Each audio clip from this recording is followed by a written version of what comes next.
আল্লাহ রাব্বুল আলামিন বলছেন, বান্দা আমি তোমাকে কিছু আদেশ করেছি, এগুলোকে মেনে চলবে, যেগুলো নিষেধ করেছে তা থেকে নিজেকে গুটিয়ে রাখবে। রাসূলকে আল্লাহ রাব্বুল আলামিন বুঝিয়ে দিচ্ছেন, মা আতাকুমুর রাসূলু ফাখুযুহু ওয়া মা নাহাকুম আনহু ফান্তাহু। রাসূল যা কিছু নিয়ে এসেছেন তা তোমরা গ্রহণ করো। মা আতাকুমুর রাসূলু ফাখুযুহু, তিনি যা নিষেধ করেছেন তা থেকে তোমরা নিজেকে বারণ রাখো, নিজেকে দূরে রাখো। বান্দার জীবনে যত গুনাহ হবে এর মধ্যে সবচেয়ে বড় গুনাহ হলো শিরকের গুনাহ, 1 নাম্বার অপছন্দনীয় কাজ আল্লাহর কাছে। এই 17টা অপছন্দনীয় কাজের মধ্যে কেবল আমি 1 নাম্বার বলতেছি, শিরকের গুনাহ। কিসের গুনাহ বলেন? শিরকের গুনাহ। আল্লাহ রাব্বুল আলামিন সূরাতুন নিসার 48 নম্বর আয়াতে বলছেন, ইন্নাল্লাহা লা ইয়াগফিরু আন ইউশরাকা বিহি ওয়া ইয়াগফিরু মা দুনা যালিকা লিমান ইয়াশা ওয়া মান ইউশরিক বিল্লাহি ফাকাদ ইফতারা ইসমান আযীমা। জোরে বলুন আল্লাহু আকবার। আল্লাহ রাব্বুল আলামিন বান্দার সকল গুনাহগুলোকে মাফ করে দিবেন, কিন্তু শিরকের গুনাহ কখনো মাফ হবে না। ওয়া মান ইউশরিক বিল্লাহি ফাকাদ হারামাল্লাহু আলাইহিল জান্নাহ। যে ব্যক্তি শিরক করবে তার জন্য জান্নাতটা হারাম হয়ে যাবে, তার জন্য জান্নাতটা বাজেয়াপ্ত হয়ে যাবে, সে জান্নাতের গন্ধ কখনো পাবে না। এই জন্য আমার বন্ধুগণ, কিছু কিছু গুনার ক্লাস আছে, দুনিয়ার জিন্দেগিতেও কিছু কিছু ভুল আছে। আপনি কাউকে থাপ্পড় মেরেছেন, আপনার ফাঁসি হবে না, কিন্তু আপনি একজনকে গুলি করে মেরে ফেলে দিয়েছেন। 2 অপরাধ কি একরকম নাকি? 2 অপরাধের শাস্তি কি একরকম না 2 রকম? 2 রকম। বান্দার ভুল হতেই পারে, বান্দা ভুল করতেই পারে, কিন্তু কিছু কিছু গুনাহ আছে যে গুনার মাফ হবে না। এর মধ্যে অন্যতম হলো শিরকের গুনাহ। শিরিকটা কি? শিরিক এমন একটি গুনার নাম, বান্দা নিজেও টের পায় না আমি কখন শিরিক করে ফেলেছি। পিঁপড়া হাঁটলে যেমন পিঁপড়ার হাঁটার আওয়াজ কানে যায় না, বান্দা যখন শিরিক করে বান্দা নিজে অনেক সময় টের পায় না। মাস্টার্স পাস করেছে, পড়াশোনা সম্পূর্ণ হয়ে গেছে, বিসিএস পরীক্ষায় চান্স হয় নাই, ভাইবা হয় নাই, রিটেন হয় নাই, হতাশ চিত্ততা নিয়ে এক সময় বলেই ফেলে, আল্লাহ কি করে খাবো, আমি তো শেষ হয়ে গেলাম, কেমন করে চলবো, কেমন করে খাবো, কেমন করে আমি ঘুরবো ফিরবো। এই যে হতাশা, কে আমাকে দেখবে, কে আমাকে চালাবে, এই যে কথার মধ্যে তার যে অনেকগুলো কথা বের হয়ে গেছে, এর মধ্যে শিরকের কিছু গন্ধ আছে না নাই? আসতে বলবেন না, আছে না নাই? আল্লাহ নিজে বলে দিচ্ছেন, ওয়া মান ইয়াতাওয়াক্কাল আলাল্লাহ ফাহুয়া হাসবুহ। যে ব্যক্তি আল্লাহর প্রতি জীবনের সকল জায়গায় ভরসা রাখবে তার জন্য কাউকে দরকার হবে না, তার জন্য আমি আল্লাহ নিজে যথেষ্ট। জোরে বলেন সুবহানাল্লাহ। কার কথা? পৃথিবীতে মানুষ ছাড়া কোনো প্রাণীর কোনো খাদ্য গুদাম আছে নাকি? আছে? নাই। শুধু পিঁপড়া ছাড়া একটা প্রাণী আছে, পিঁপড়া। শুধু পিঁপড়াটা কিছু খাবার মজুদ করে, এছাড়া পৃথিবীতে কোনো প্রাণীর খাদ্য গুদাম নাই। কোন প্রাণী কি না খেয়ে মারা যায়? মানুষ আসতে কয়, মানুষ মারা যাচ্ছে না? ফিলিস্তিন, বর্তমান দুনিয়া, আধুনিক দুনিয়াতেও মানুষ না খেয়ে মারা যাচ্ছে, মানুষ না খেয়ে মারা যাচ্ছে। এটা খাদ্যের ঘাটতির কারণে নয়, বন্টনের দুর্নীতির জন্য। ঠিক কি না? বন্টনের দুর্নীতির জন্য। খাদ্যের সংকট নাই, বন্টনের সংকট। কিসের সংকট বলেন তো? ঠিক আছে, বন্টনের সংকট। সম্মানিত ভাইয়েরা, সম্মানিত বন্ধুগণ, আজকের আধুনিক দুনিয়াতে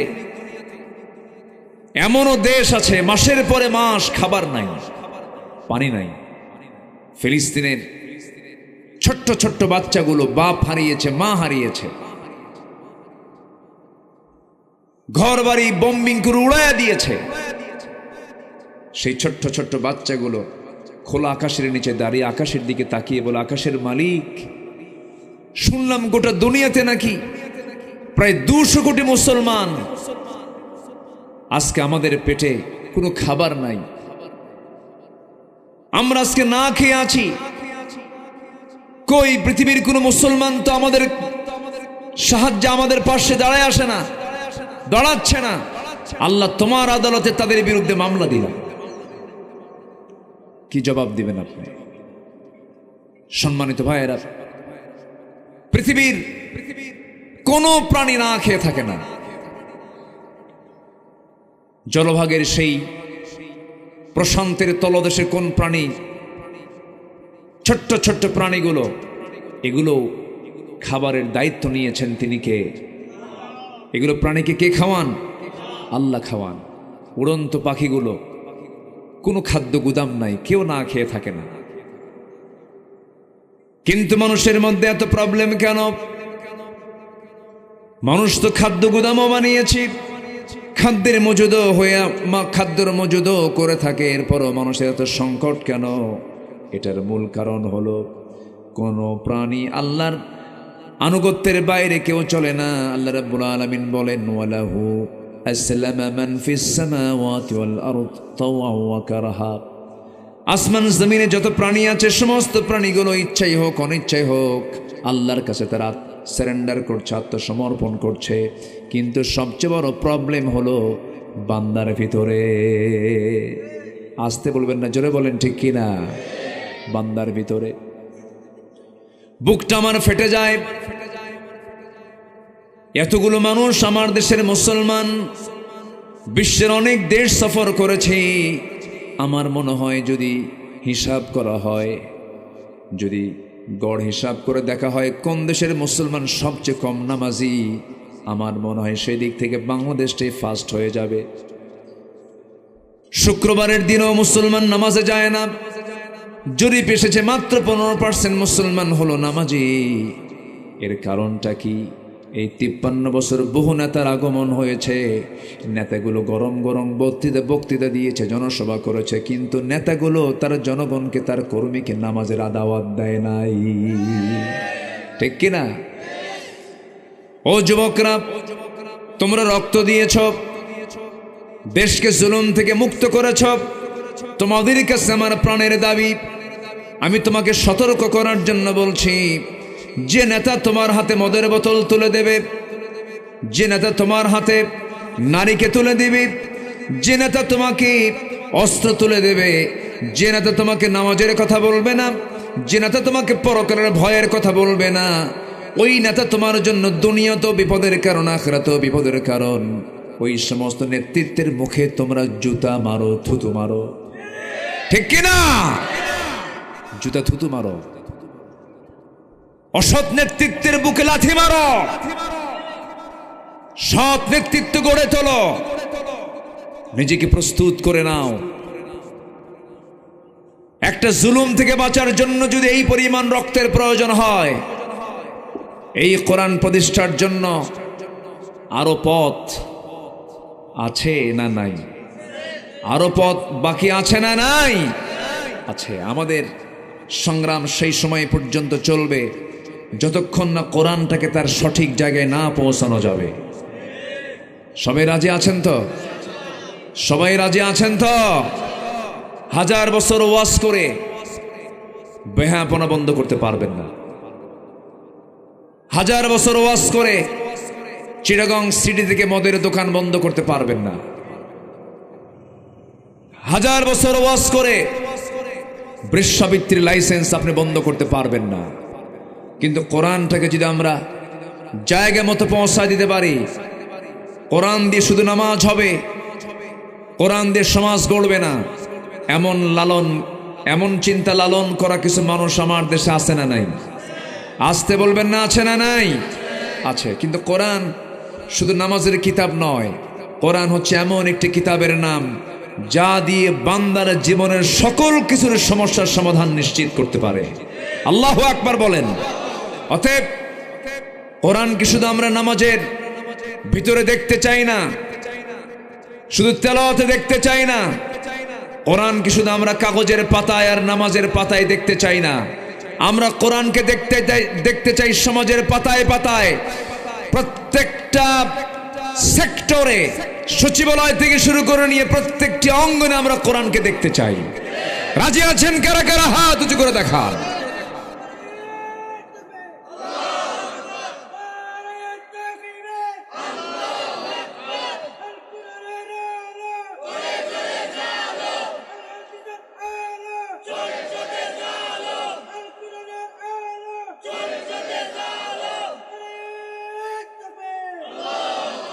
আল্লাহ কবুল করুন, জোরে বলি আমিন, আরো জোরে আমিন।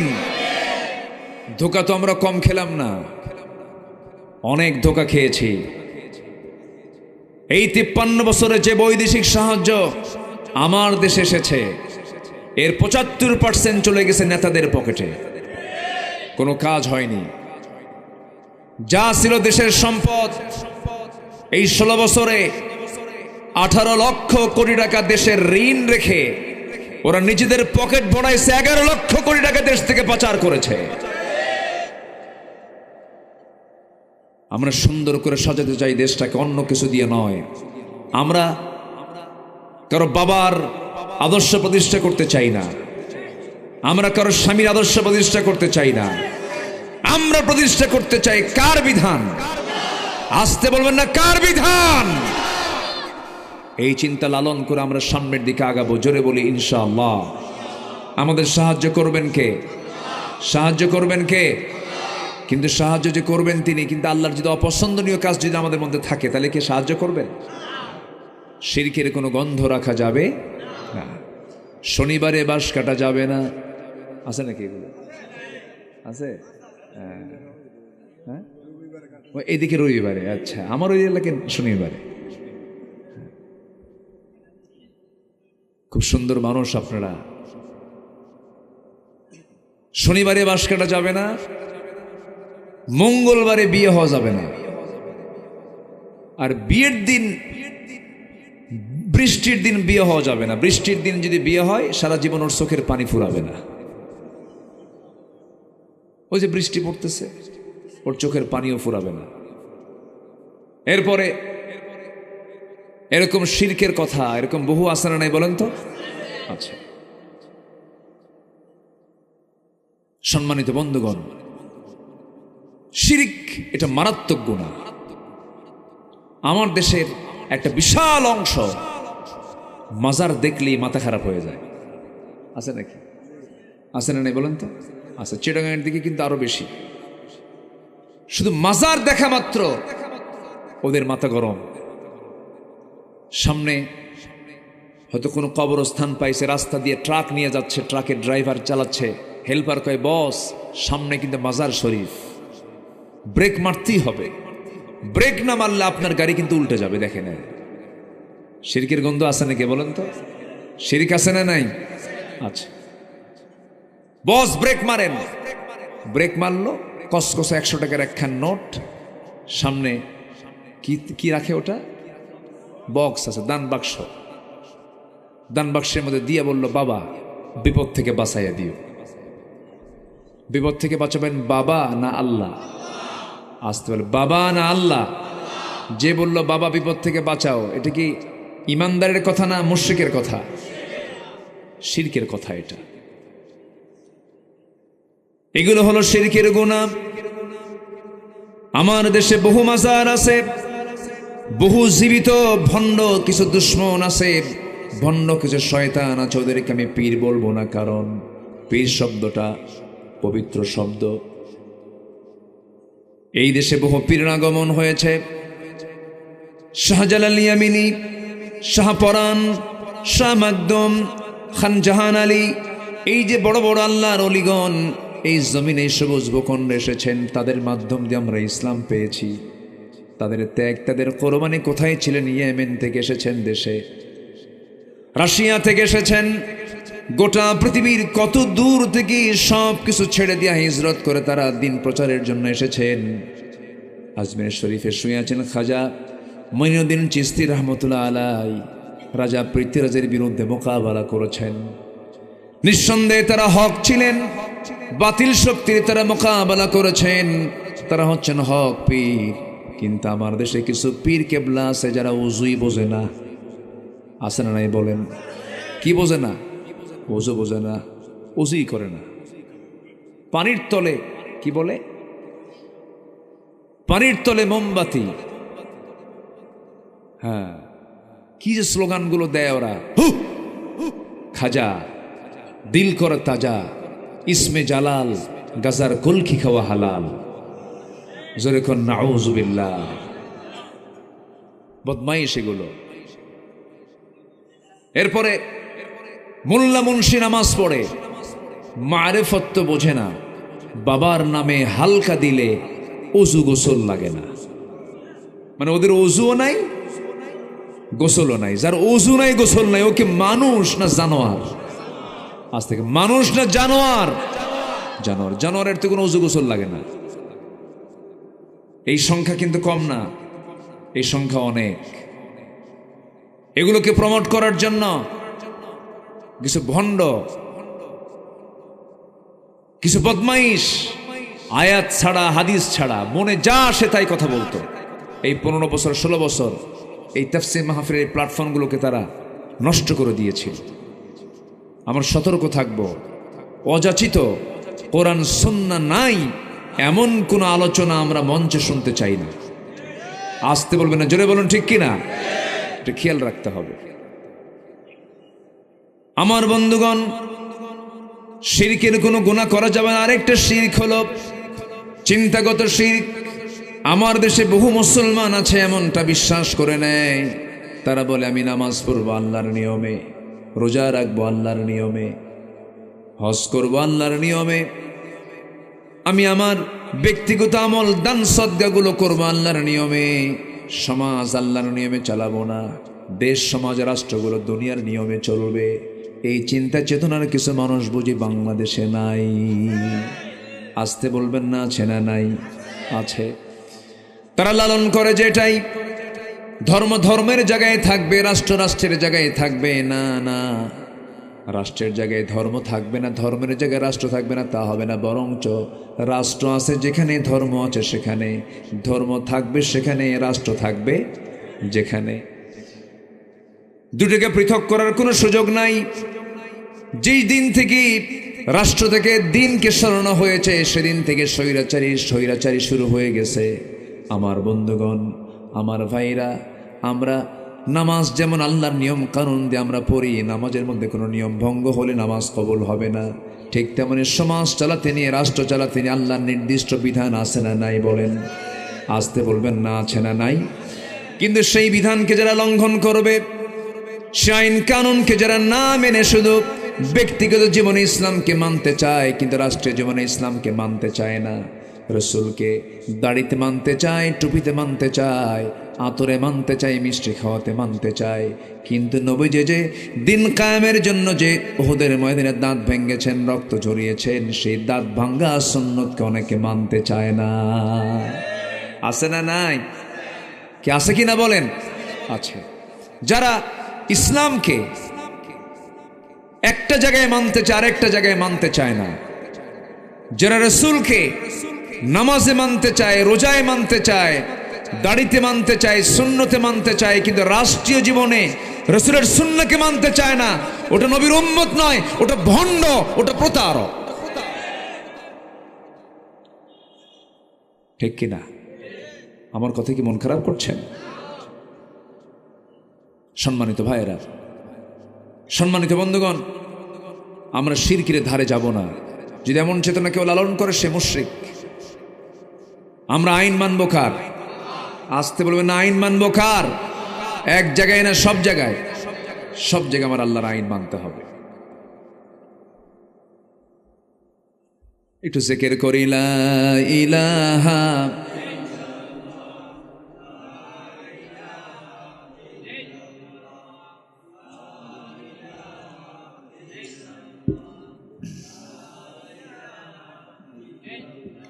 আরো জোরে, লা ইলাহা,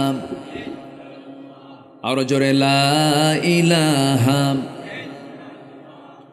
লা ইলাহা ইল্লাল্লাহু মুহাম্মাদুর রাসূলুল্লাহ সাল্লাল্লাহু আলাইহি ওয়াসাল্লাম।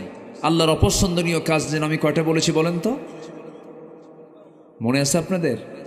কয়টা বলেছি? এই লোকগুলো ওঠে কেন? আমি কি শেষ করে দেব নাকি? তো ওঠেন কেন?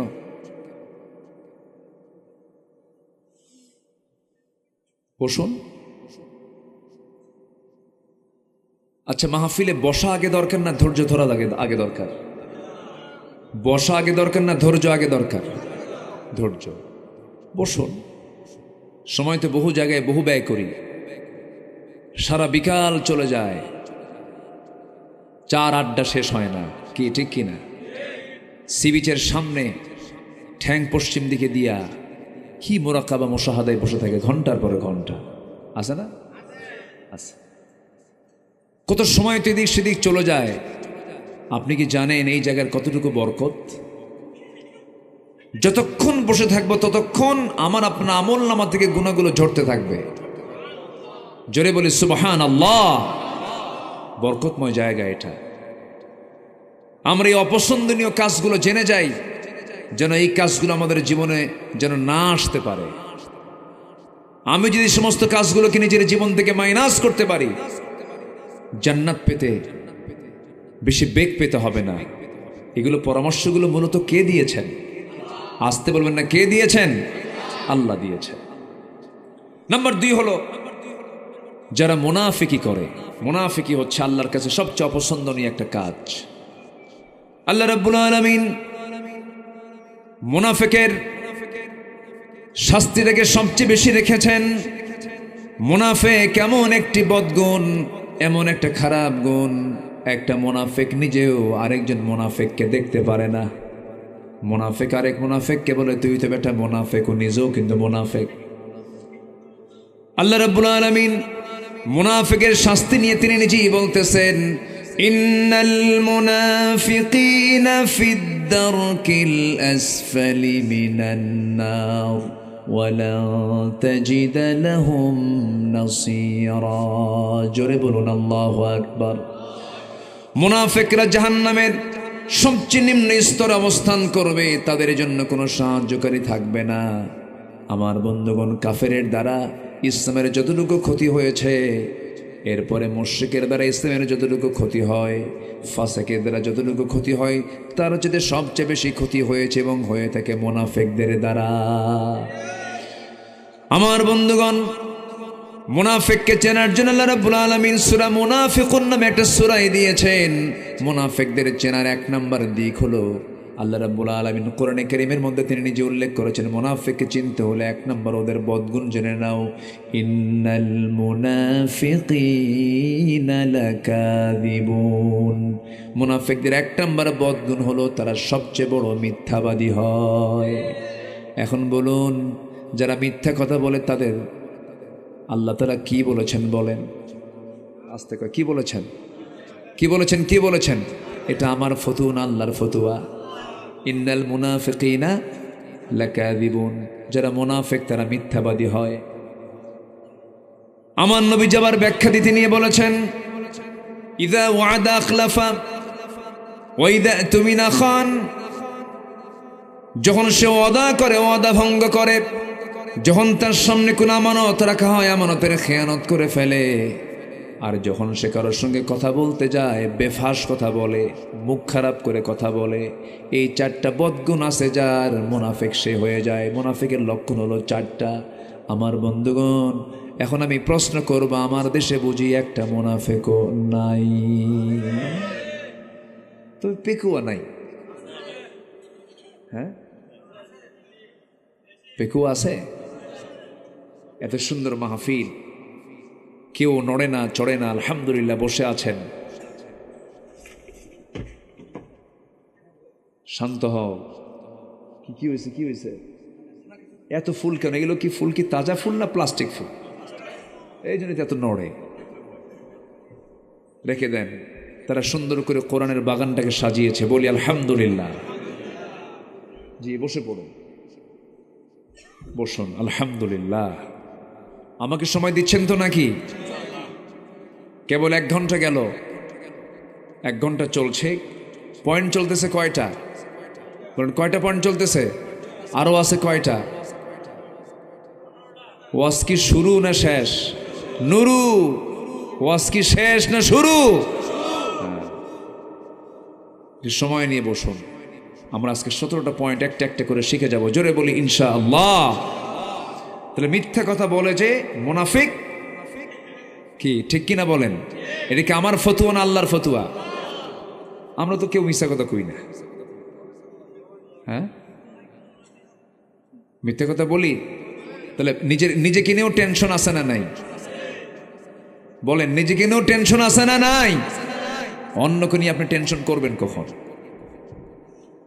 একটু কান লাগান, মনোযোগ দিয়ে কথাগুলো শোনার চেষ্টা করুন। একজন ব্যক্তি জান্নাতের সংবাদ পেয়েছেন দুনিয়াতে বসেই। আল্লাহ রাব্বুল আলামিন নবীর কাছে জানিয়ে দিয়েছেন, ওমর ফিল জান্নাহ, ওমর জান্নাতি। এমন একজন জান্নাতের সংবাদ প্রাপ্ত একজন সাহাবী হাউমাউ করে একদিন কাঁদতে কাঁদতে চলে গেছেন এক সাহাবীর কাছে, নাম তার হুযায়ফা। হুযায়ফার সামনে গিয়ে বলছে, ভাই হুযায়ফা, আল্লাহ রাসূল তোমার কাছে একটা তালিকা দিয়েছেন, সেই তালিকা হলো মুনাফিকদের তালিকা। আমার মনে হয় দেখো, মুনাফিকের তালিকা তোমার হাতে যে দেওয়া হয়েছে, ওই তালিকাটা বের করে দেখো তো। আমার সন্দেহ হয় আমার নাম ওমর, ওই নামটা আছে কিনা দেখো তো। হুযায়ফা বলছেন, ভাই ওমর, আপনি কি পাগল হয়েছেন নাকি? আপনার ব্যাপারে তো ঘোষণা হয়ে গেছে আপনি জান্নাতি। কিন্তু আমার ফারুক বলেন, শোনো হুযায়ফা, আমার মন বলছে আমি মনে হয় মুনাফিকের কাতারে চলে গেলাম কিনা। ওমরের মতো মানুষ যদি এমনটা সন্দিহান হন, এমনটা পেরেশান হন, আমার বন্ধুগণ আমরাও দুনিয়া থেকে বিদায় হয়ে যাব। এই পেরেশানি সবার মধ্যে থাকার দরকার আছে না নাই? সাইয়্যিদিনা হামজা রাদিয়াল্লাহু তাআলা আনহু বাড়ি থেকে একদিন দূর মেরে মেরে রাস্তা দিয়ে যাচ্ছেন আর বলছেন, না ফাকা হানজালা, না ফাকা হানজালা, হানজালা মুনাফিক হয়ে গেছে, মুনাফিক হয়ে গেছে। একজন সাহাবী বলছেন, হানজালা তোমার কি হয়েছে বলো? হানজালা বলছে, আমি মনে হয় মুনাফিক হয়ে গেছি। নবীর কাছ পর্যন্ত পৌঁছে বলছেন, ইয়া রাসূলুল্লাহ, আমি বুঝি মুনাফিক হয়ে গেছি। রাসূল বলছেন, কেন, কি হয়েছে? আপনার সামনে বসে থাকলে পরে দুনিয়ার কথা ভুলে যায়, কিন্তু আপনার কাছ থেকে একটু দূরে চলে গেলে পরে দুনিয়ার কথা মনে হয়ে যায়। আমার মন বলছে আমি বুঝি মুনাফিক হয়ে গেছি। রাসূল বললেন, না রে না হানজালা, মুনাফিক হও নাই। বিয়ে করা আমার সুন্নাহ, পরিবার চালানো আমার সুন্নাহ, সন্তানের মুখে খাবার দেওয়া আমার সুন্নাহ। তুমি চিন্তা করো না হানজালা, তুমি মুনাফিক হও নাই। ওই যে সাহাবীদের মধ্যে যে পেরেশানি কাজ করতো, এটাই হলো তাকওয়া। এটা কি বলেন? তাকওয়া। আমরা সর্বক্ষণের জন্য আমরা জবাবদিহি করতে হবে কার কাছে বলেন? আল্লাহর কাছে। একটা দিন পার করব আমি, মনে মনে ভাবতে হবে একটা পরীক্ষার দিন আমার চলে গেল। এই দুনিয়ার প্রত্যেকটা মুহূর্ত আমার জন্য পরীক্ষার হলের মতো। হারাম কোনো কাজে যাওয়া যাবে না, অপছন্দনীয় কোনো কাজে যাওয়া যাবে না, গর্হিত কোনো কাজে যাওয়া যাবে না। মিথ্যা কথা হঠাৎ করে মুখ থেকে বের হয়ে গেছে, সঙ্গে সঙ্গে তওবা করব কার কাছে? একটা হঠাৎ করে গীবত চর্চা মুখ থেকে বের হয়ে গেছে, ক্ষমা চাবো কার কাছে? আল্লাহর কাছে। হয়তো কোনো একটা ভুল করে ফেলেছি, সঙ্গে সঙ্গে স্যারেন্ডার করবো আল্লাহর কাছে আর বলবো, আল্লাহ এই জাতীয় কোনো ভুল আর জীবনে করব না।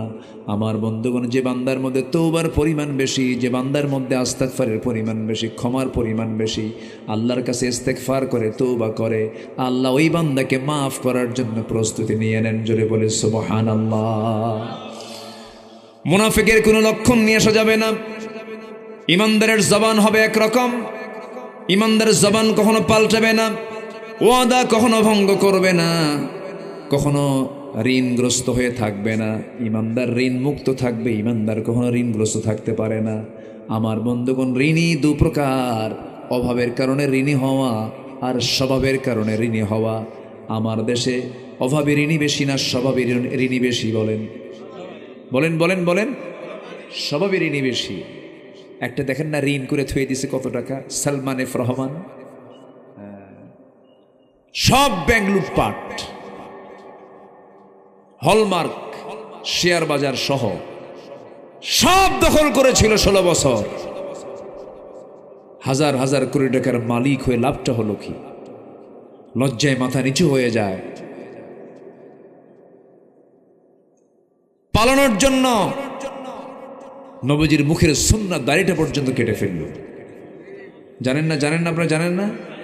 দাড়ি কাটলো, মাথার সাদা চুল কালো বানালো, পাঞ্জাবিটা খুলে গেঞ্জি পরলো, পাজামা খুলে লুঙ্গি পরলো, তরকারিওয়ালা সাজলো। কিওয়ালা? তরকারিওয়ালা সাজলো। নৌকায় চড়েছে বন্ধুকে নিয়ে, বন্ধু দুজন মিলে রওনা দিয়েছে, কিন্তু নৌকার ভিড়ল না। কোস্ট গার্ড ধরে ফেলেছে, ধরে আইনমন্ত্রীকে চিনে বলে, স্যার চিনছি, থানায় যেতে হবে, না নিতে পারলে নিতে পারতেছে না। বলে যে আপনি যার সাথে আসছেন লোকটা কে? তোমরা এখনো চিনো নাই? ওটাই তো দরবেশ। সম্মানিত ভাইয়েরা, জমিনে যারা ফাসাদ সৃষ্টি করবে, আল্লাহর ওয়াদা, ওয়াইলআনুহুমুল্লাহ, জমিনে যারা ফিতনা ফাসাদ সৃষ্টি করবে তাদের উপর আল্লাহ লানত পড়বে। এটা কার কথা? আল্লাহর কথা। আজ থেকে 2 বছর আগে 116 জন আলেমের তালিকা করেছিল এক বদমাইশ বিচারপতি শামসুদ্দিন মানিক। নাম শুনছেন তো? কি মানিক? আরে কালা মানিক বলবেন কেন? কালো তো আল্লাহ বানায় দিয়েছে। কালো তো আরো আমাদের মধ্যে বহু লোক আছে। কালো বানাইছেন কে? আল্লাহ। মানিক দুষ্ট। 116 জন তালিকার মধ্যে আমার নামটাও ঢুকেছে। অত্যাচার কম করণে 16 বছর। ফেরাউন বেঁচে ছিল হলো 1600 বছর, আর এরা ছিল হলো 16 বছর। সংখ্যার যে মিল হলো কেমনে বুঝলাম না। বুঝলেন?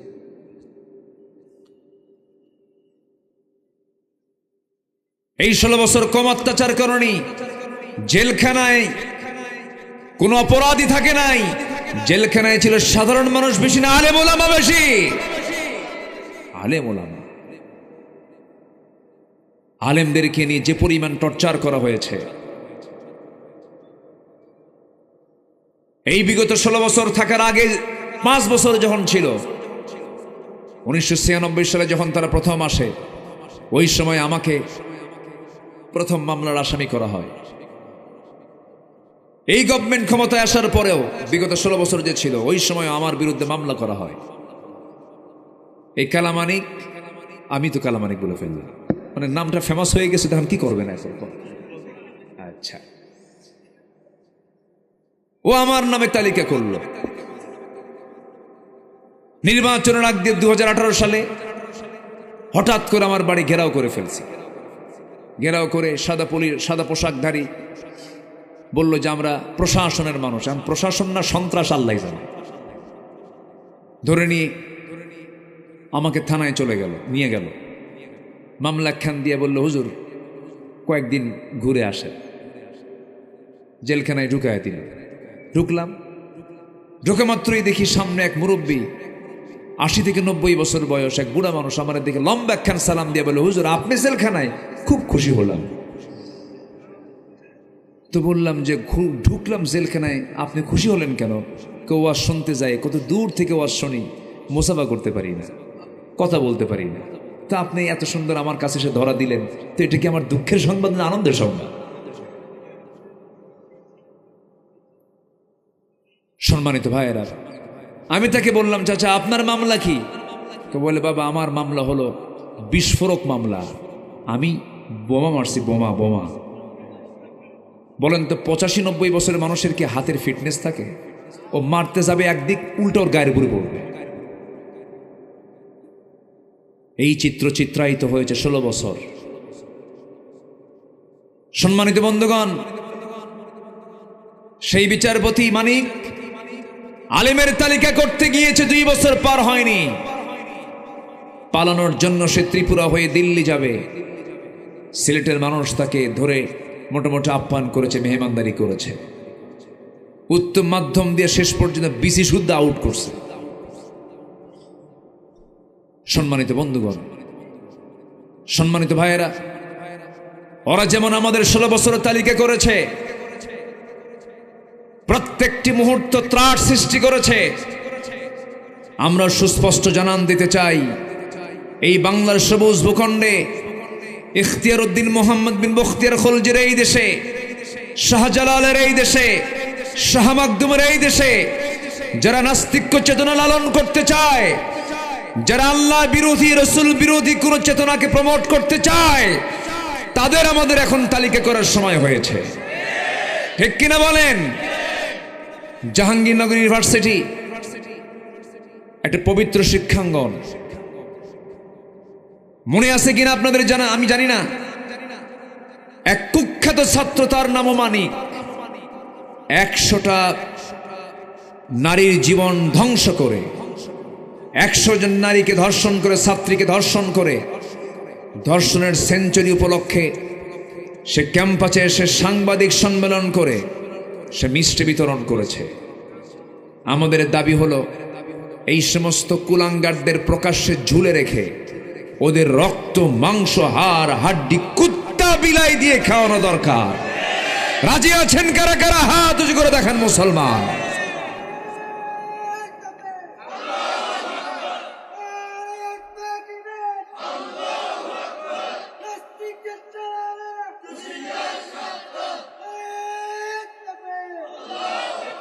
আল্লাহ কবুল করুন, জোরে বলে আমিন, আরো জোরে আমিন। সম্মানিত ভাইয়েরা, মুনাফিকি করা যাবে? আসতে বলবেন, মুনাফিকি করা যাবে? মুনাফিকের ঠিকানা জাহান্নামের উসা না নিসা? জাহান্নামের সবচেয়ে নিম্ন স্তর অবস্থান করবে মুনাফিকেরা। মুনাফিকরা আল্লাহর কাছে সবচাইতে নিকৃষ্ট তারা বান্দা, সবচেয়ে নিকৃষ্ট বান্দা হচ্ছে মুনাফিকেরা। কাফেরের দ্বারা, মুশরিকের দ্বারা, জালিমের দ্বারা যত ক্ষতি হয় তার চেয়ে বেশি ক্ষতি হয় হলো মুনাফিকের দ্বারা।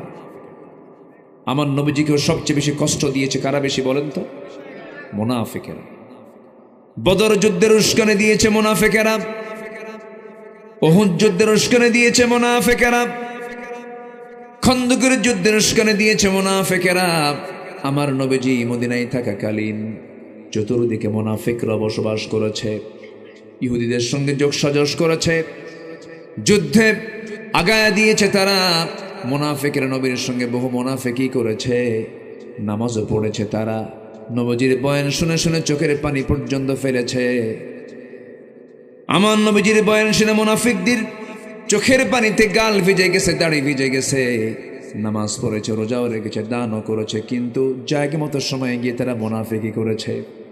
আমার বন্ধুগণ, আমার নবীজির সংসার পর্যন্ত তারা তছনছ করতে চেয়েছিল। কত না শত্রুতা করেছে এই মুনাফিকের দলেরা।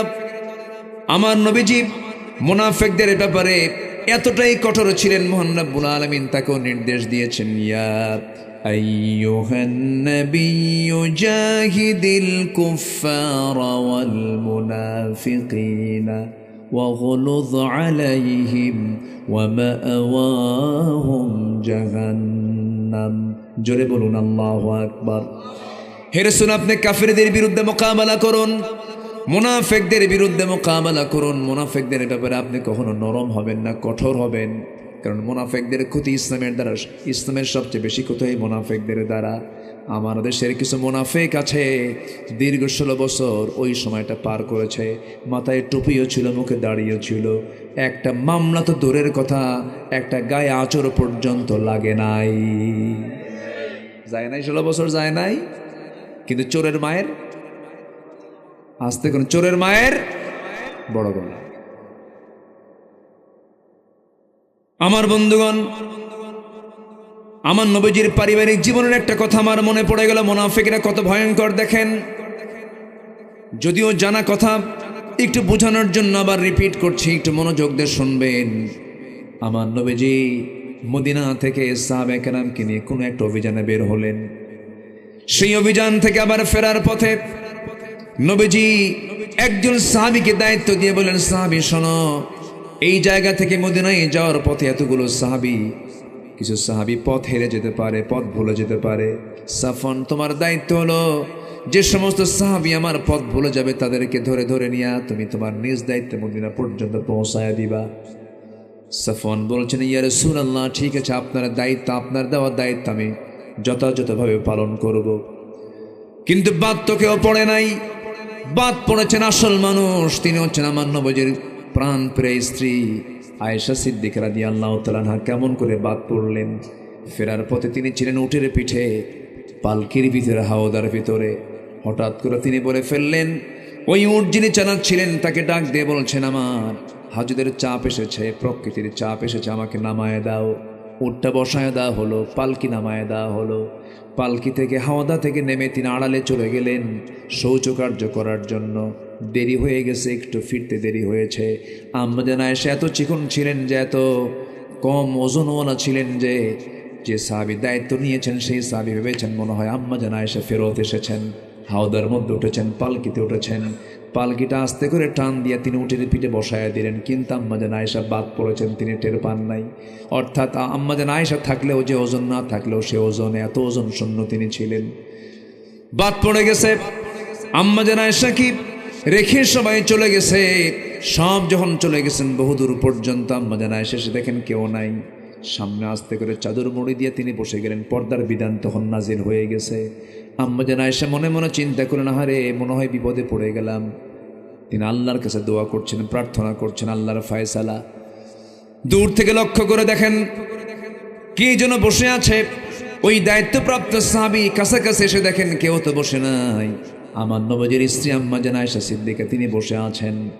দায়িত্বপ্রাপ্ত সাহাবী বলছেন, আম্মা জান আয়েশা আপনি চিন্তা করবেন না, আপনার কোনো টেনশন নাই, আমি আপনাকে সঙ্গে করে নিয়ে মদিনা পর্যন্ত নিরাপদে পৌঁছায় দেব। এই কথা বলে আম্মা জান আয়েশাকে ঘোড়ার পিঠে চড়াইয়া দিলেন। রাত্রি নিরাপদে সফরে মদিনা পর্যন্ত আমার নবীর ঘরে পৌঁছায় দেওয়া হলো। নবীর ঘরে যখন তিনি পৌঁছে গেছেন, মুনাফিকদের কানে এই সংবাদ চলে গেছে, তোমরা কি জানো গত রাত্রিতে সাফওয়ানের সঙ্গে একই ঘোড়ার পিঠে আয়েশা এসেছে। আয়েশা ঠিক নাই, আয়েশার চরিত্র নষ্ট হয়ে গেছে, সতীত্ব নষ্ট হয়ে গেছে। যেরকম নাউজুবিল্লাহ। এই সমস্ত আচরণ যারা করে তাদের পরিচয় কি বলেন? আসতে কয়। এই ধরনের লোক মনে হয় বাংলাদেশে নাই। আসতে বলবেন না, আছে না নাই?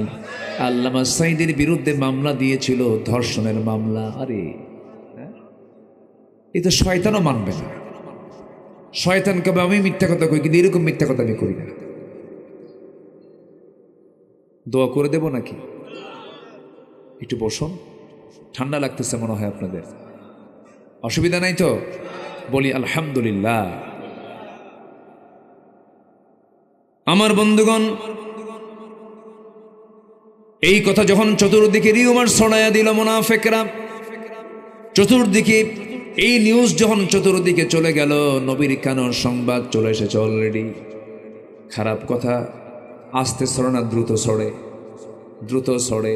নবীর কানে যখন সংবাদ চলে এলো, আমার নবীজি কথাটা শোনা মাত্রই তিনি, তার মনটা ভেঙে গেছে। আম্মা জান আয়েশাকে ডাক দিয়ে বলছে, আয়েশা কি যেন কথা আমার কানকে ভারী করে দিল। যেই কথাটা আমি শুনতে পেলাম, গোটা মদিনায় সব জায়গায় কথা বলা বলি হচ্ছে। আয়েশা আমার মনে হয় এই কথা জানার পর আমি তোমাকে বলতে দেব, আমি তোমাকে বলতে চাই, তোমার এই মুহূর্তে আমার বাড়িতে না থেকে তোমার বাবার বাড়িতে থাকা উচিত। যাও, তোমার বাবার বাড়িতে চলে যাও। আমার বন্ধুগণ, একজন নারীর যখন বিয়ে হয়ে যায়, তার জন্য শ্রেষ্ঠ বাড়ি বাবার বাড়ি না স্বামীর বাড়ি? বলেন কার বাড়ি? কিন্তু যে মহিলা বিয়ের পরে তার কাছে মনে হয় শ্রেষ্ঠ বাড়ি বাবার বাড়ি, সংসার সুখের সংসার সুখের হয়। এরকম কিছু মহিলা আছে না নাই? আসতে বলবেন না, আছে না নাই? আমার মায়ের আলোচনা শুনছেন কিনা জানি না, আছে নাকি? আছে। মা তো অবশ্যই সম্মানী, বাবা তো অবশ্যই সম্মানী, অবশ্যই তারা সম্মানিত জন। মা বাবা, ছেলে হোক, ছেলের কাছে হোক আর মেয়ের কাছে হোক, অবশ্যই সম্মানিত মানুষ তারা। কিন্তু একজন নারীর বিয়ে যখন হয়ে যাবে, তার কাছে শ্রেষ্ঠ বাড়ি হতে হবে স্বামীর বাড়ি। আম্মা জান আয়েশার কানে যখন সংবাদ চলে গেল, রাসূল যখন বলেন, আয়েশা তুমি তোমার বাবার বাড়ি চলে যাও, আম্মা জান আয়েশার চোখের কোনা বেয়ে বেয়ে টপ টপ করে পানি পড়ছে। আর রাসূলকে লক্ষ্য করে বলছেন, ইয়া রাসূলুল্লাহ, আপনি আমার স্বামী শুধু নন, আপনি বিশ্বনবী। আপনি আমাকে অর্ডার দিয়েছেন, আমি যেতে বাধ্য। আমি আমার বাবার বাড়ি চলে গেলাম। তবে একটা কথা বলছি, ইয়া রাসূলুল্লাহি, আমার আপনার সঙ্গে যে বিয়ের বন্দোবস্ত হয়েছে, পৃথিবীর কোনো ঘটক কিন্তু এখানে ঘটকালি করে নাই। স্বয়ং আরশের মালিক আল্লাহ নিজে বিয়ের পয়গাম পাঠাইয়া দিয়েছে। ইয়া রাসূলুল্লাহ, আমি চললাম আমার বাবার বাড়িতে, আমি আল্লাহর উপরে তাওয়াক্কুল করলাম। জোরে বলেন সুবহানাল্লাহ। বিপদ যখন আসবে আমরা ভরসা করব কার উপরে? আল্লাহর উপরে। চলে গেলেন মায়ের বাড়িতে। মা ভালো করে কথা বলে না। বাপ হচ্ছেন আবু বকর সিদ্দিক রাদিয়াল্লাহু আনহু, তিনি ভালো করে কথা বলছেন না। তিনি বলছেন না, ও আমার মেয়ে আয়েশা, তুই রাসূলকে কষ্ট দিলি। সবাই তার প্রতি নেগেটিভ দৃষ্টিতে তাকায় আছে, ব্যবহার খারাপ করতেছে। কিন্তু আম্মা জান আয়েশা যে পুত পবিত্র মানুষ, সেজদায় পড়ে পড়ে কান্দেন। চিকন মানুষ আরো চিকন হয়ে যান, পাটখড়ির মতো হয়ে গেছেন। কাঁদতে কাঁদতে যায়, নামাজ ভিজে যায় গোটা রাত। আমার নবীজি যখন ঘুমাতে যান, ঘুমটা ধরে না। হাতটা আগায় দিয়ে ভাবেন আয়েশা বুঝিয়ে আসে, আয়েশা নাই। বুকটা খান খান হয়ে যায়। নবীজির চোখের পানিতে বালিশ ভিজে যায়, আম্মা জান আয়েশার পানিতে যায় নামাজ ভিজে যায়। নবীও কান্দে, আয়েশাও কান্দেন, সাহাবীরাও কান্দে। আর মোনাফেকরা হাসে। আল্লামা সাইদির ফাঁসির রায় দিয়া, রায় যেদিন হলো, গণজাগরণ মঞ্চে হাসির মিষ্টি সরালো। সেই জায়গায় কোথায় তোরা আজকে কোথায়? অনেক বাড়াবাড়ি করেছে তারা। ধরে না, ধরলে আল্লাহ ছাড়ে না। ফাঁসির রায় দিতে পারেনি, কিন্তু চক্রান্ত তারা বসে থাকে নাই। 2023-এর 13ই আগস্ট একটা সুস্থ মানুষকে জেলখানা থেকে জোর করে বের করে এনে হসপিটালে ভর্তির নামে, চিকিৎসার নামে পয়জনিং করে বোর্ড গঠন করে তাকে পরিকল্পিতভাবে হত্যা করা হয়েছে। আমরা তাফসীর মাহফিলের প্ল্যাটফর্ম থেকে স্পষ্ট ভাষায় জানান দিতে চাই, অবিলম্বে আল্লামা সাইদির খুনিদের দৃষ্টান্তমূলক শাস্তি নিশ্চিত করা হোক। রাজি আছেন কারা কারা?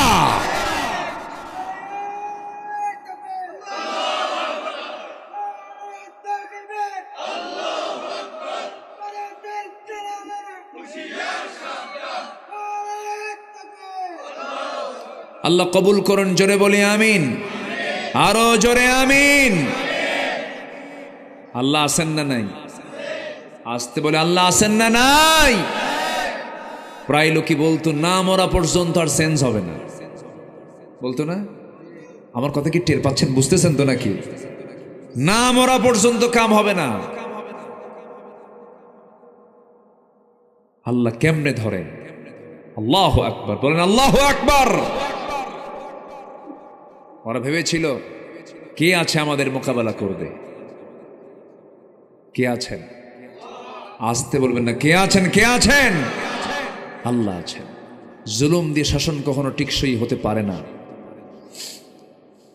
আম্মা জান আয়েশা কাঁদতেছেন, রাসূলও কাঁদতেছেন। আম্মা জান আয়েশা বলেন, আমি নিজেকে ধন্য মনে করি। আমি নবীর জীবনে যত স্ত্রী রাসূল পেয়েছেন, এর মধ্যে আমি একমাত্র স্ত্রী। আমি ছিলাম কুমারী। আমি নিজেকে ধন্য মনে করি। রাসূল আমার শানে বলেছেন, আয়েশা আমার শ্রেষ্ঠ স্ত্রী। আম্মা জান আয়েশা বলেন, 9টা কারণে আমি শ্রেষ্ঠ। আমার নবীজি আমাকে 9 বছর বয়সে বিয়ে করেছেন, 13 বছরে বধূ করে আমাকে ঘরে নিয়েছেন। আমি আয়েশা নিজের চোখে জিব্রাইলকে দেখেছি। আমি নবীর সঙ্গে যখন একই সঙ্গে বিছানায় ঘুমাতাম, একই চাদরের নিচে, আমি থাকা অবস্থায় জিবরিল আমিন ওহী নাজিল করেছেন নবীর উপরে। আমি আয়েশা নিজেকে ধন্য মনে করি। আমার নবীজি আমার ব্যাপারে এতই সন্তুষ্ট ছিলেন, মাঝে মাঝে তিনি আমার কথা বলতেন। আমি নিজেকে ধন্য মনে করি। আল্লাহ তাআলা আমার শানে কয়েকটা আয়াত পর্যন্ত নাজিল করেছেন।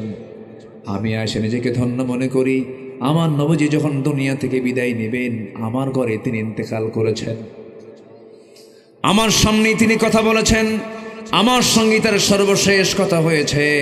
আমার ঘরে ঢুকিয়ে বলছেন, আয়েশা, আমার শরীরটা ভালো না, যে কোনো মুহূর্তে দুনিয়া থেকে বিদায় হয়ে যাব। মালাকুল মউত চলে আসবে। আয়েশা, তোমার কাছে আমার কিছু কথা আছে। আমার নবীজি ফ্রিলি কথা বলা শুরু করে দিলেন। এমন সময় বলছেন, আয়েশা রে, প্রচণ্ড মাথা ব্যথা হচ্ছে। মাথায় পানি ঢেলে দেওয়া হলো। হঠাৎ করে বেলাল আজান দিয়ে ফেললেন। রাসূল বলছেন, ও আমার আয়েশা, বেলাল তো আজান দিল, মসজিদে যাওয়া দরকার। আমার নবীজি ঘুমন্ত অবস্থা থেকে, শুয়ে থাকা অবস্থা থেকে তিনি দাঁড়াতে লাগলেন। মাথা চক্কর মেরে পড়ে যেতে লাগলেন। আম্মা জান আয়েশা তাকে ধরে ফেললেন। ধরে ফেলে বলছেন, ইয়া রাসূলুল্লাহ, আপনারা বুঝে জামাতে নামাজ আর পড়ার কিসমত হবে না, আপনি পারবেন না। রাসূল বলেন, আয়েশা রে, বুঝতে পেরেছি জামাতে নামাজ আমি আর পড়তে পারবো না, কিন্তু আমার মুসল্লায় কে দাঁড়াবে? কেউ তো দাঁড়ানোর সাহস পাচ্ছে না। তোমার আব্বা আবু বকরকে ডাক দিয়ে বলো আমার মুসল্লায় যেন আমার আবু বকর দাঁড়ায় আমার দায়িত্ব পালন করে নেয়, মানে আমার পরবর্তী খলিফা আমার আবু বকর হবে। যেরকম সুবহানাল্লাহ। নেতৃত্ব আসে নামাজ থেকে, কিসে থেকে বলেন? আসতে বলেন কেন না? নেতৃত্ব আসবে কিসের থেকে? নামাজের যে নেতৃত্ব দেবে সে সমাজের নেতৃত্ব দেবে। যে নেতৃত্ব দিতে যাবে তার যদি নামাজের নেতৃত্ব না থাকে, তার নেতৃত্ব দেওয়ার কোনো অধিকারই নাই। আমার নবীজি বলে দিলেন, ওরে আয়েশা, তোমার আব্বাকে বলো আমার মুসল্লায় যেন দাঁড়িয়ে যায়। আমার নবীজির মুসল্লায় যখন আবু বকর দাঁড়ায় গেছেন, সাহাবে কেরামদের মধ্যে হাউমাউ কান্না শুরু হয়ে গেছে, কান্নার রোল পড়ে গেছে, সবাই কান্নায় অস্থির হয়ে গেছে। সেই কান্নার আওয়াজ নবীর কানে যখন চলে এসেছে হুজরাখানা থেকে, রাসূল বলছেন, আয়েশা, আমার সাহাবীরা কান্দে, আমাকে একটু নিয়ে যাও। জানালার কাছে নিয়ে যাওয়া হলো। নামাজ শুরু হয়ে গেছি। সাইয়েদনা আবু বকর সিদ্দিক রাদিয়াল্লাহু আনহু নামাজ শুরু করে দিয়েছেন।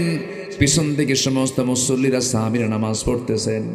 নবীজি তাদের নামাজের দৃশ্যগুলো দেখতেছেন, আর চোখের কোনা বেয়ে বেয়ে টপ টপ করে পানি পড়তেছে। নবীজি কান্দেন।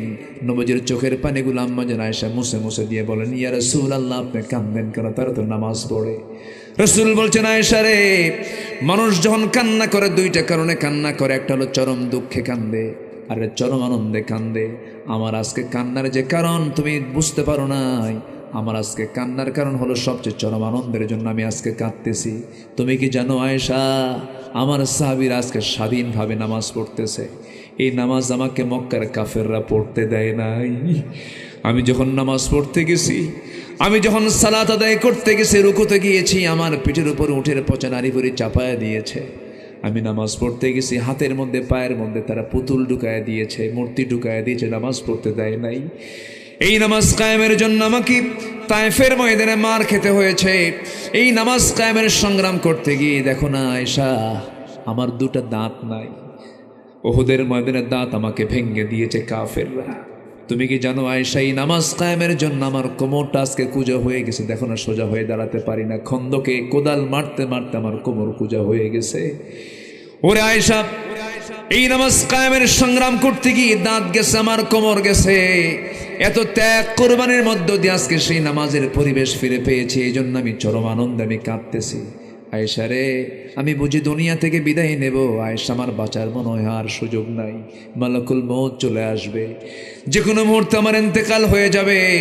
দেখো তো আমার কলিজার টুকরা দরের দুলালি আমার ফাতিমা কোথায়? দরজার কাছে এসে তিনি হাজির হয়ে গেছেন, রাসূলকে সালাম দিচ্ছেন, কিন্তু চোখে মুখে তার কান্না, চোখ দিয়ে টপ টপ করে পানি পড়ছে। বুখারীর বর্ণনা, আমার নবীজি আস্তে করে আম্মা জানায়েশার পাশে ফাতিমাকে বসায়া দিয়ে বলছে, আমার কলিজার টুকরা মেয়ে ফাতিমা, এইদিকে আসো। কানের মধ্যে মুখ ঢুকায়া দিয়া কানে কানে বলছে, ফাতিমা রে, আমি দুনিয়া থেকে এখন বিদায় নিব, আমার বিদায়ের পর তুমিও দুনিয়া থেকে বিদায় নিবা। সান্ত্বনা দিলেন। সান্ত্বনা দিয়ে বলছেন, ফাতিমা, কবরের জিন্দেগিতে তুমি আমার পাশাপাশি থেকে যাবে। মৃত্যুর কথা শুনলে মানুষ ভয় পায়, কিন্তু ফাতিমা মৃত্যুর কথা শুনে তিনি ভয় পেয়েছেন, আনন্দ পেয়েছেন। আনন্দ পেয়েছেন, আহা, আব্বার সঙ্গে কবরের মাটিতে আমার দেখা হয়ে যাবে। আমার নবীজি দুনিয়া থেকে বিদায় নিয়ে নেবেন। এমন সময় বলছেন, ফাতিমা, কোনো চিন্তা করো না, যাও। এবার বলছে, আয়েশা, আমি দুনিয়া থেকে বিদায় নিয়ে নেব, দেখো তো ঘরের মধ্যে কোনো কিছু আছে নাকি। তন্ন তন্ন করে খুঁজে খুঁজে 5 খণ্ড স্বর্ণের টুকরা পাওয়া গেল, বার পাওয়া গেল। হাতের তালুতে নিয়ে বলছে, আয়েশা রে, এতটুকু সম্পদ আমি আমার ঘরে রাখতে চাই না, এটা দিন প্রতিষ্ঠার সংগ্রামে আমি দান করে দুনিয়া থেকে বিদায় হতে চাই। আমার নবীজি তাও দিয়ে দিলেন। আমার নবীজি এবার বলছেন, আয়েশা, আমি দুনিয়া থেকে বিদায় নিয়ে নেবে, মালাকুল মউত চলে আসবে, আমার জান কবজের জন্য প্রস্তুতি চলতেছে। ওরে আয়েশা, একটা কথা তোমাকে বলে দিচ্ছি, আমার উম্মতকে সর্বশেষ একটা মেসেজ দিয়ে দিবা, আমার উম্মতরা যেন কখনো 5 ওয়াক্ত নামাজ না ছেড়ে দেয়। সবাই কি নামাজ পড়তে রাজি আছেন নাকি? সবাই কি নামাজ পড়তে রাজি আছেন? জোরে বলি, ইয়া আল্লাহ, আমাদেরকে 5 ওয়াক্ত নামাজ আদায় করার তৌফিক তুমি আল্লাহ দিয়া দাও। জোরে বলি আমিন, আরো জোরে আমিন, আরো জোরে আমিন। আমার বন্ধুগণ, আমার নবী যে এই কথা বললেন, দুনিয়া থেকে তিনি বিদায় নিয়ে নিলেন। নবীজির শেষ কথা ছিল সালাত। আমার আল্লাহ তাআলা কিয়ামতের দিন প্রথম কথা বলবেন কি নিয়া? আরো জোরে কি নিয়া? জাহান্নামে যাবার এক নাম্বার কারণ কি বলেন? সালাত। কিন্তু আজকে কত নেতা আমার দেশে আসলো গেল, কেউ তো সেই সালাতের বয়ান কেউ করলো না রে ভাই, ঠিক কি না? সব ধোঁকাবাজ, সব কি ধোঁকাবাজ। যে আপনাকে জাহান্নাম থেকে বাঁচার জন্য সতর্ক করবে না, সে কিসের বন্ধু, সে কিসের নেতা? জুতা মারা দরকার বেদবদের। কষ্ট পাচ্ছেন? বাস্তব তো তাই। যে আমার পরকালের উপকারে আসবে না, যে আমার আখিরাতের উপকারে আসবে না, সে আমার কিসের নেতা? ওই নেতৃত্ব আমরা মানি না। জোরে বলি ইনশাআল্লাহ, জোরে বলি ইনশাআল্লাহ। আম্মা জান আয়েশা স্বামীর ঘরে না বাবার ঘরে? কেউ তো কিছু কয় না। কার ঘরে গেছেন? আলোচনা কি শেষ হয়েছে? আলোচনা আছে না নাই? জোরে বলি ইনশাআল্লাহ। আল্লাহ পছন্দ করেন কয়টা কাজ? আজকে আলোচনায় কয়টা কাজ? 17টা কাজকে অপকর্মকে অপছন্দ করেন। এর মধ্যে চলতেছে কয় নাম্বার? আরো আছে কয়টা? 15টা। বলেন এখন মাহফিল কয়দিন হওয়া দরকার?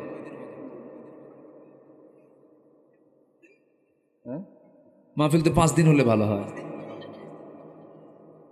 আমার বন্ধুগণ, নাম্বার 3 হলো অহংকার করা। কি বলেন? আমরা কিন্তু ওইদিকে শেষ হয়নি আমাদের আলোচনা। আম্মা জান আয়েশার যে প্রেক্ষাপটটা আমরা শেষ করতে পেরেছি, দেখি আমরা একটু এইদিকে আসি, আবার একটু লাইনে চলে আসি। আবার বলবো, চাচা তো লাইন মানে অপেক্ষায় আছেন। জি আলহামদুলিল্লাহ। আমি এলাকা তো আসি, এলাকার মানুষের মন মেজাজ বুঝি। আলহামদুলিল্লাহ, আলহামদুলিল্লাহ বলেন। খুব সুন্দর মানুষ আপনারা। নাম্বার 3 হলো অহংকার করা যাবে না। কি করা যাবে না বলেন তো? অহংকার। অহংকার করার যোগ্যতা কার? আসতে বলে অহংকার করার যোগ্যতা কার? আকাশ আমার, কে বলবেন? জমিন আমার, কে বলবেন? সূর্য আমার, কে বলবেন? তুমি কি বলবা বান্দা? তুমি কি বলবা? তুমি তোমার একটু লুজ মোশন হলেই তো কাম সারা। বাথরুমে 7-8 বার সকালে গেলেই তো বউ তো চেনা যায় না, কি ঠিক কি না? সামনে বউ হাঁটে না মা হাঁটে চেনা যায় না, কি ঠিক কি না? তোমার কিসের অহংকার? তুমি তো দুর্বল, শ্রমিকে নির্গত এক ফোঁটা পানি থেকে তোমার জন্ম। তোমার তো কোনো উল্লেখযোগ্য, তোমার অহংকার করার মতো কোনো গুণ তোমার মধ্যে নাই। অহংকার করার একমাত্র যোগ্যতা বলুন, জোরে বলুন, কার? লিমানিল মুলকুল ইয়াওমা, আজকে রাজত্ব কার? তাবারাকাল্লাযী বিয়াদিহিল মুলকু ওয়া আলা কুল্লি শাইইন কাদির। সে অহংকার যখন বান্দার মধ্যে ঢুকে যাবে, তার পতন হয়ে যাবে। যখন বলে ফেলছে রাজাকের নাতিপুতিরা চাকরি পাবে নাকি, কইছে না? এটা কি বিনয়ের কথা না অহংকারের কথা? আল্লাহ কয় থাম। কি ধরে নাই? আল্লাহ ধরে নাই, ধরে নাই, ধরে নাই, ধরেছে।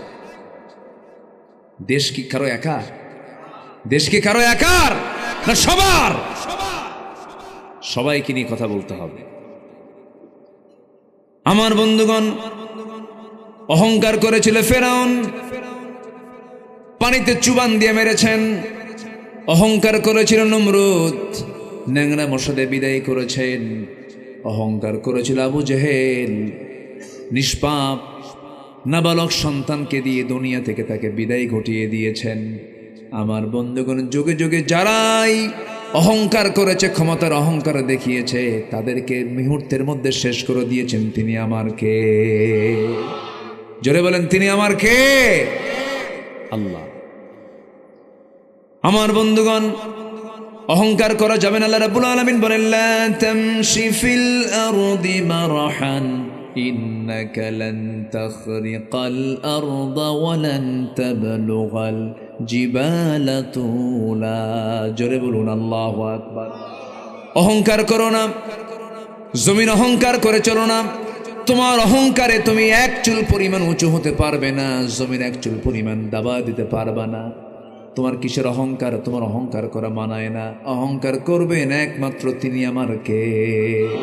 আল্লাহ তাআলা ইমানদার বিনয়ী হবে, ইমানদার ক্ষমাশীল হবে, ইমানদার জমিনে চলবে অত্যন্ত বিনয়ী হয়ে, মানুষের সঙ্গে খুব বিনয়ী হয়ে কথা বলবে, সুন্দর আচরণ করে কথা বলবে, বুক উঁচু করে দম্ভ ভরে নিচের দিকে না তাকায় যারা অহংকার করে হাঁটবে, তাদের অহংকারকে মুহূর্তের মধ্যে চূর্ণ করতে পারেন তিনি আমার কে। আমার বন্ধুগণ, অহংকার করা হচ্ছে আল্লাহর অপছন্দনীয় কাজ। শিরকের কাজ করা যাবে না, মুনাফিকি করা যাবে না, অহংকারে দেখানো যাবে না। নাম্বার 4 হলো কুফরি করা যাবে না, অবাধ্য হওয়া যাবে না। আমার বন্ধুগণ, নাম্বার 5 হলো আল্লাহ রসুলকে কষ্ট দেওয়া যাবে না। আল্লাহ এবং রসুলকে যারা কষ্ট দিবে তাদের ঠিকানা হবে জাহান্নাম। তাদের ঠিকানা কি হবে?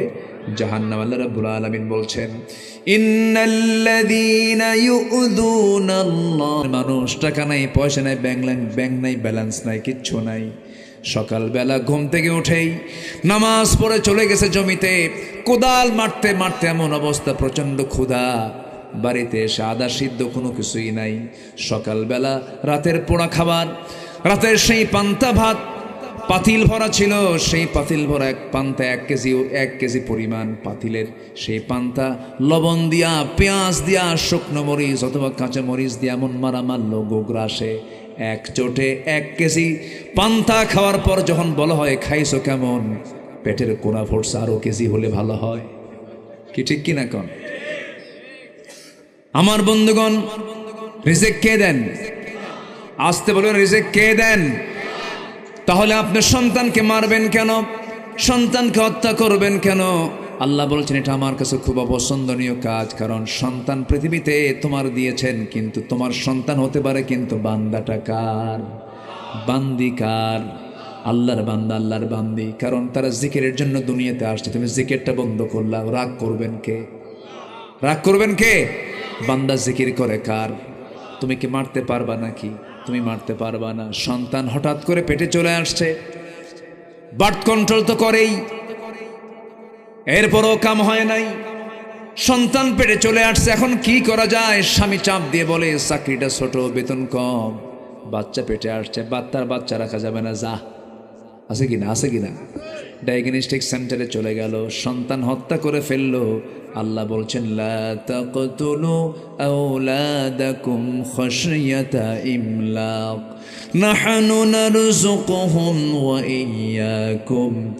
আমার বন্ধুগণ, আল্লাহ বলছেন সন্তানকে তোমরা জীবিকার ভয়ে হত্যা করো না, আমি আল্লাহ নিজে রিজিকের দায়িত্ব বন্টন করেছি। জোরে কোন সুবহানাল্লাহ। আমি নিজে রিজিক দিয়ে দিব, সন্তান তুমি হত্যা করতে যাবে না। দেখবেন ডায়াগনস্টিক সেন্টারগুলোতে গিয়ে সন্তানগুলো অ্যাবর্শন করে আসে। আমার বন্ধুগণ, এই অপরাধ কিন্তু ছোটোখাটো নয়, কারণ মানুষ খুনের অপরাধ কিন্তু ছোট নয়। যে মা, যে বাপ সন্তানকে জীবিকার ভয়ে হত্যা করবে, আল্লাহ রাব্বুল আলামিন কিয়ামতের দিন তাকে খুনির কাতারে শামিল করায় তাকে তুলবেন। জোরে কোন নাউযুবিল্লাহ। আবার দেখবেন সন্তান পেটে আসছে, যায় বলে ডাক্তারকে, বলে ডাক্তার কও তো ছেলে না মেয়ে হয়েছে। আছে কি না? কব এগুলো ওয়াজ করবো, কথা বলবো, কথা বলবো, দোয়া করে দিই। অনেক রাত হলো তো, আলোচনা চলুক, হুজুর মরুক। মাইক তো ভালো হয়ে গেছে এখন দেখি। এতক্ষণ কি করছিলেন আপনারা? হ্যাঁ, কি ছিল না? এখন তো মাইক সুন্দর, মোটামুটি ভালোই হয়েছে। যে বলি আলহামদুলিল্লাহ। এই ওঠেকে ধরেন তো, ওই যে পিছন থেকে কে গেল? ভাবছেন হুজুর দেখে না? না, বসেন। বসে গেছে, আলহামদুলিল্লাহ। অনেক রাত হয়েছে, আমি কষ্ট দিচ্ছি না তো আপনাদের? আবার বলি আলহামদুলিল্লাহ।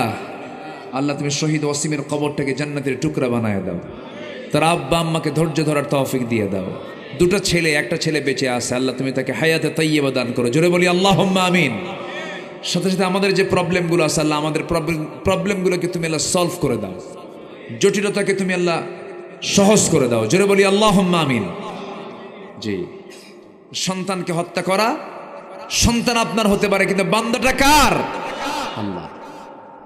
ডায়াগনস্টিক সেন্টারে গিয়ে বলে ডাক্তার দেখো তো ছেলে না মেয়ে। ছেলে হলে পরে কোনো কথা নাই, দারুণ খুশি। বাচ্চা হওয়ার আগে 10 কেজি মিষ্টি বাড়িতে পৌঁছে যায়।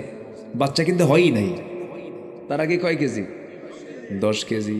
আর যদি মেয়ে সন্তান হয়, কিরকম খুনি কিরকম পাষাণ, স্বামী স্ত্রী দুইজন মিলেই বলে মেরে ফেলো, যেরকম নাউজুবিল্লাহ বিআইয়ি যামবিন কুতিলাত। আছে না আয়াত, আছে না নাই? আল্লাহ নিজে বলছেন কোন অপরাধে হত্যা করা হয়েছে, কোন অপরাধে হত্যা করা হয়েছে। কত মারাত্মক কথা। সব যুগেই মেয়ে সন্তান হলে পরে একটু মনক্ষুণ্ণ হতো, আজকের সমাজেও দেখবেন যদি সন্তানটা মেয়ে হয় বাড়িতে মনে হয় মানুষ মরে গেছে। এরকম হয় না? এরকম হয় না? আচ্ছা, জন্ম নিলে এটা কি আনন্দের কথা না দুঃখের কথা? সন্তান পৃথিবীতে আসলে কি আনন্দ না দুঃখ? কিন্তু যে বাড়িতে মেয়ে